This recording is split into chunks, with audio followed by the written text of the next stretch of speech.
রোগীর মৃত্যুকে কেন্দ্র করে শুক্রবার ইসলামপুর মহকুমা হাসপাতালে ব্যাপক উত্তেজনার সৃষ্টি হয়। অভিযোগ, ক্ষুব্ধ রোগীর পরিবারের সদস্যরা হাসপাতালে ভাঙচুর চালানোর পাশাপাশি কর্তব্যরত চিকিৎসক, নার্স ও স্বাস্থ্যকর্মীদের মারধর করেন। পরিস্থিতি নিয়ন্ত্রণে আনতে ইসলামপুর থানার পুলিশ ঘটনাস্থলে পৌঁছালে তাদের সঙ্গেও ধস্তাধস্তির ঘটনা ঘটে। পুলিশ একাধিক ব্যক্তিকে আটক করেছে। হাসপাতাল সূত্রে জানা গিয়েছে, উত্তর দিনাজপুর জেলার চোপড়া সংলগ্ন বিহার এলাকার বাসিন্দা ফিরোজা খাতুন নামে এক বৃদ্ধাকে শ্বাসকষ্টজনিত সমস্যার কারণে ইসলামপুর মহকুমা হাসপাতালে ভর্তি করা হয়েছিল। চিকিৎসাধীন অবস্থায় শুক্রবার তার মৃত্যু হয়। অভিযোগ, মৃত্যুর খবর জানার পরই রোগীর পরিবারের সদস্যরা উত্তেজিত হয়ে পড়েন। তারা হাসপাতালের বিভিন্ন বিভাগে ভাঙচুর চালানোর পাশাপাশি কর্তব্যরত চিকিৎসক মৃগাঙ্ক শেখর বোস, নার্স ও অন্যান্য স্বাস্থ্যকর্মীদের উপর চড়াও হন। ঘটনায় হাসপাতালে আতঙ্কের পরিবেশ তৈরি হয়। খবর পেয়ে ইসলামপুর থানার পুলিশ ঘটনাস্থলে পৌঁছে পরিস্থিতি নিয়ন্ত্রণের চেষ্টা করে। সেই সময় পুলিশ ও রোগীর পরিবারের সদস্যদের মধ্যে ধস্তাধস্তি হয়। পরিস্থিতি সামাল দিতে পুলিশ কয়েকজনকে আটক করেছে। এই ঘটনার প্রতিবাদে হাসপাতালের সামনে নার্সদের বিক্ষোভ, উই ওয়ান্ট জাস্টিস স্লোগান। ঘটনার জেরে হাসপাতালের পরিষেবা সাময়িকভাবে ব্যাহত হয়। পুরো ঘটনার তদন্ত শুরু করেছে পুলিশ। আর পেটে ব্যথা, দমটা কি ওষুধে কাল থেকে লাগায় টাকায় দমটা একটু কমে হয়েছে, পেটের বিষটা পড়েই নাই। এতে বারবার ডাক্তারের কাছে ট্যাবলেট দিছে, কি দিছে। তারপরে 10টার সময় ও একটা ফটো করলো, একটা সিনার ফটোটা করার পর রিজাল্ট কী হচ্ছে তার রিজাল্টটা, ওই রিজাল্টে 6টা চলে দেবো কিছু বলবে। এর মধ্যে একজন সিস্টার আছে, ওই ডাক্তার না সিস্টার আছে, একটা ইঞ্জেকশন দিল 2টার সময়। ইঞ্জেকশন দেওয়ার সঙ্গে সঙ্গে শেষ। আপনারা ছিল চা খালো, সব কিছু ছিল। কে হবে আপনার? আমার ওয়াইফ। কবে ভর্তি করেছিলেন? কি নাম যিনি মারা গেছেন? ফিরোজা খাতুন। আপনাদের বাড়ি কোথায়? সোনাপুর বিহারে পরে আমরা গোলা পানবাড়া, গ্রাম গোলা পানবাড়া, পোস্ট পানবাড়া, থানা পুঠিয়া জেলা। বলছি কি মানে চিকিৎসার গাফিলতি হয়েছে বলে মনে করেন? হ্যাঁ, চিকিৎসা ভালো করে হয়নি তাই বলছেন? ভাই তাহলে হাসপাতাল থানায় কমপ্লেন না করে মারামারি করলেন কেন? আমি করেছি। আপনি না, আপনার বাড়ির লোকজনের বিরুদ্ধে অভিযোগ আছে যে আপনারা ডাক্তারকে মারধর করেছেন, সিস্টারের গায়ে হাত তুলেছেন। না না, কি বলবেন, কে করেছে এটা? তাহলে মানে গোসার আগে আমার হয়তো নাতি আর ছেলে হয়তো কিছু বলেছে, আমি তো ছিলাম। মারধর করেছে কি ডক্টরকে মারধর করেছে? মজুরের কাছে বসেছিল, মজুরকে দেখাবো বলে পেশেন্টকে নিয়ে যাবো, এর মধ্যে এইরকম। আমি এমার্জেন্সি ডিউটি করছিলাম, আমার সামনে গিয়ে একজন পেশেন্ট পার্টি গিয়ে আমার টেবিল ধরে ঝাঁকালো এবং সমস্ত সিস্টারদের তার সামনে গালাগালি করলো। উপরে আরও গন্ডগোল করে এসছে ওরা, সেই ব্যাপারে আমি পুরোপুরি জানি না। কোনো ডাক্তারবাবুকে মেরেছে, একজন ডাক্তারবাবু অলরেডি মেরেছে, সিস্টারদের মেরেছে। আর নিচে আমি যখন ডিউটি করছি এমার্জেন্সিতে, সেই সময় কি আমার টেবিল ধরে টানাটানি করেছে এই মহিলাটা। কোন ডাক্তারবাবুকে মারলো? কোন ডাক্তারবাবু? আমি ওপরে মৃগাঙ্ক বলে আমাদের একজন ডাক্তারবাবু আছেন, আরও কে ছিল সঙ্গে। আমি ওখানে স্পটে ছিলাম না, আমি এমার্জেন্সি। দেখেছেন ঘটনা? আমি নিচে ছিলাম, নিচে ডিউটি করছি। বলছে এটা কি রোগী মৃত্যুর পরে এরকম?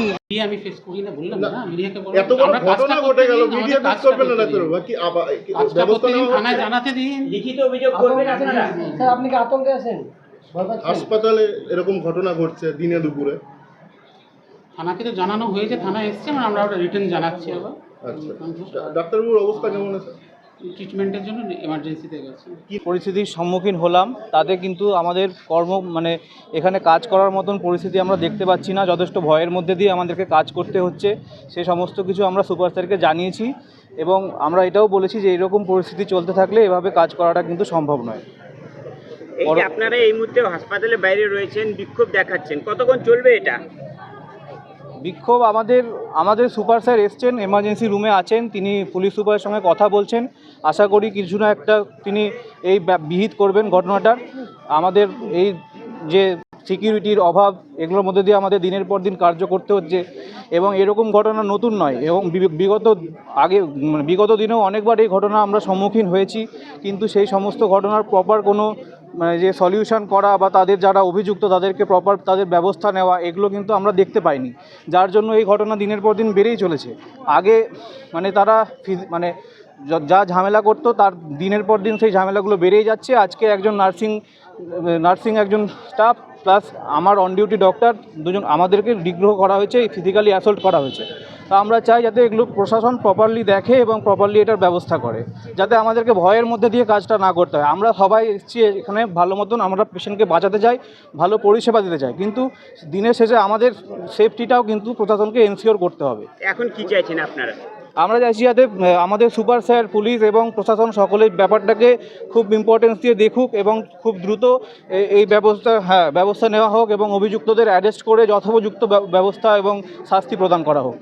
আমরা এসছি আজকে হসপিটালে একটা ইনসিডেন্ট হয়েছে, সেটা আপনারা সবাই জানেন মনে হয়, একটা রোগী মৃত্যু ঘিরে পেশেন্ট পার্টি সবাই হচ্ছে ডক্টরকে যেরকম মেরেছে, সিস্টারদেরকে মেরেছে, আমাদের সব ডকুমেন্ট এদিক সেদিক করে দিয়েছে, উল্টে পাল্টে টেবিল আরও উল্টে দিয়েছে এবং দরজা এমন করে করেছে ভেঙে দেওয়ার উপক্রম।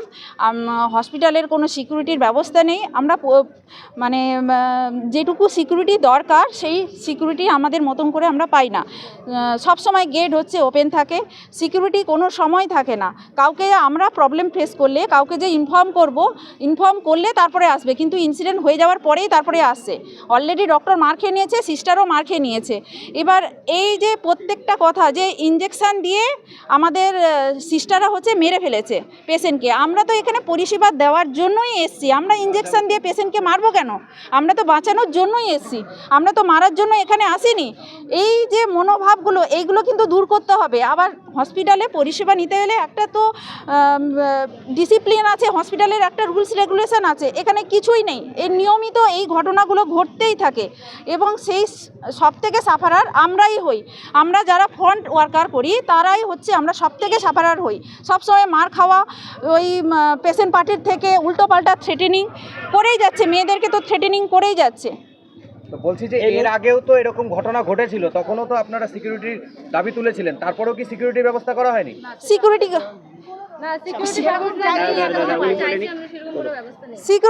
থাকেই না, সিকিউরিটি তেমন কোনো ব্যবস্থা হয়নি। শুধু ফোন নাম্বার আছে, আমরা আমাদের যখন প্রবলেম হয় তখন ফোন করে ডাকি, ফোন করে অনেক সময় ফোনও কাজ করে না, ফোনও তো প্রবলেম হয় দেরি করে, ফোন করে যখন ডাকবো তার আগে ইনসিডেন্টটা হয়েই যায়। এই মুহূর্তে কি আপনারা কর্মবিরতিতে রয়েছেন? কাজ কি ইসলামপুর হাসপাতালে বন্ধ রয়েছে এই মুহূর্তে? না, আমরা কাজ পুরোপুরি বন্ধ করিনি, কাজ আছে। ওয়ার্ডে সবাই স্টাফেরা আছে, একজন করে স্টাফ আছে, বাট ম্যাক্সিমাম আমরা এখানেই আছি। আমরা করার জন্য, এই দাবির জন্য যে আমাদের প্রপারলি সিকিউরিটি ব্যবস্থা করা হোক, আমরা কাজ যেন আমরা সুস্থভাবে দিতে পারি। মানুষের পরিষেবা দেওয়ার জন্য আমরা অনেক দূর থেকে এসেছি, ওই পরিষেবা দেওয়ার জন্য। আমরা এভাবে তো পরিষেবা দিতে পারবো না। মানে মোট কথা আপনারা মার খেয়ে পরিষেবা দিতে চাইছেন না? মার খেয়ে তো পরিষেবা কি করে দেবো? আমি যদি মার খাই তাহলে পরিষেবা